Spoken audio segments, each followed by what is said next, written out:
Assalamualaikum warahmatullahi wabarakatuh. Perkenalkan, saya dari kelompok 9, nama saya Laila Fatia dengan NPM 2024 14500 Dalam kesempatan kali ini saya mendapatkan tema yaitu Kiprah Tradisi dan Pemikiran Kiai Haji Abdurrahman Wahid dalam perspektif ekonomi kerakyatan, yaitu yang relevansinya terhadap penguatan UMKM di Indonesia.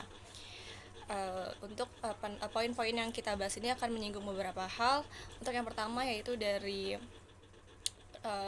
poin-poin pendahuluan ini yaitu ada UMKM sebagai tulang punggung ekonomi sosial. Lalu juga ada tantangan UMKM butuh pendekatan humanis.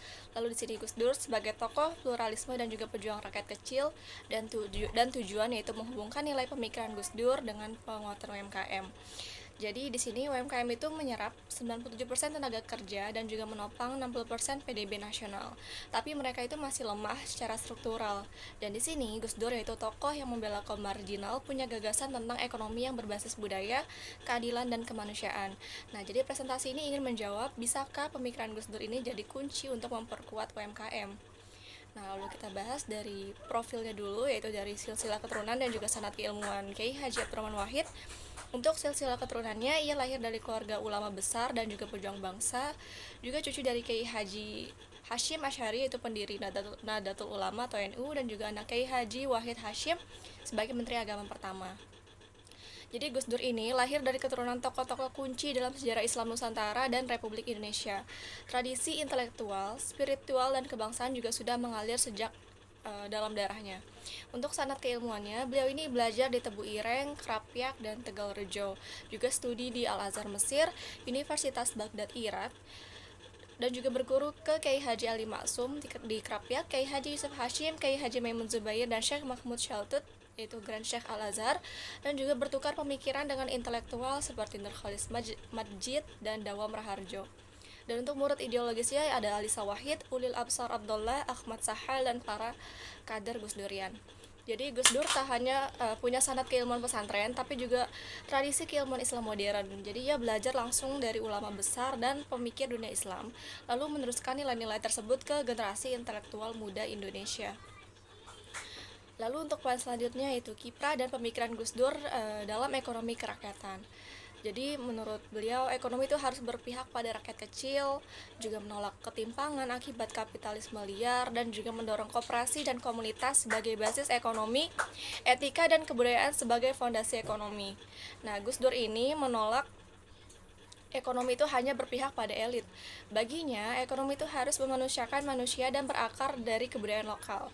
Jadi, ia memperjuangkan kooperasi, keadilan distribusi, dan pemberdayaan ekonomi dari bawah, bukan hanya pertumbuhan dari atas.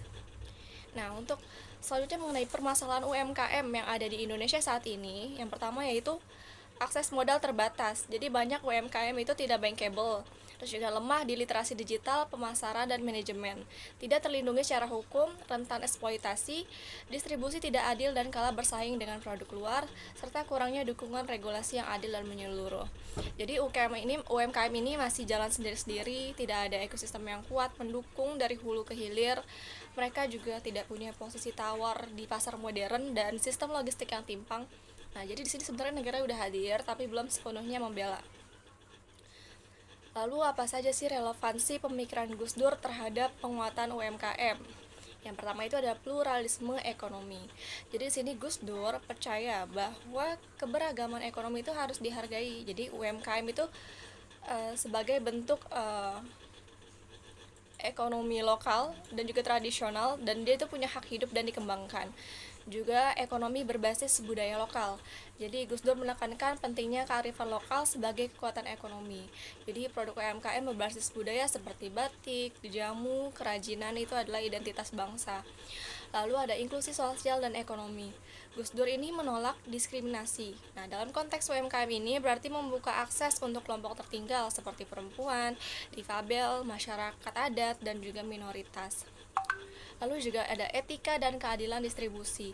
Ekonomi tidak cukup hanya tumbuh, tapi juga harus adil. Nah, di sini Gus Dur itu mengkritik struktur distribusi yang timpang. Jadi UMKM itu harus mendapat perlakuan adil, baik itu dalam pajak, subsidi, dan juga akses pasar.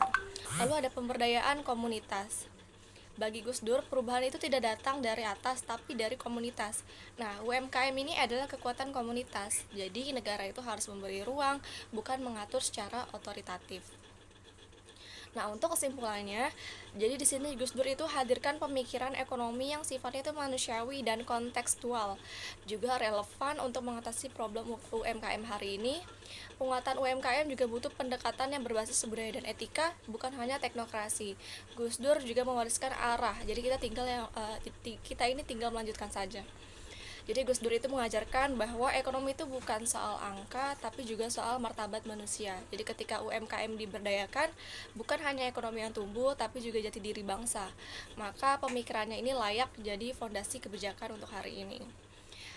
Itu dia pembahasan dari PowerPoint yang sudah saya buat, itu mengenai kiprah tradisi pemikiran Kiai Haji Abdurrahman Wahid dengan relevansinya dengan penguatan UMKM di Indonesia. Saya harap penjelasan saya dapat dipahami dan dapat diterima dengan baik. Terima kasih. Wassalamualaikum warahmatullahi wabarakatuh.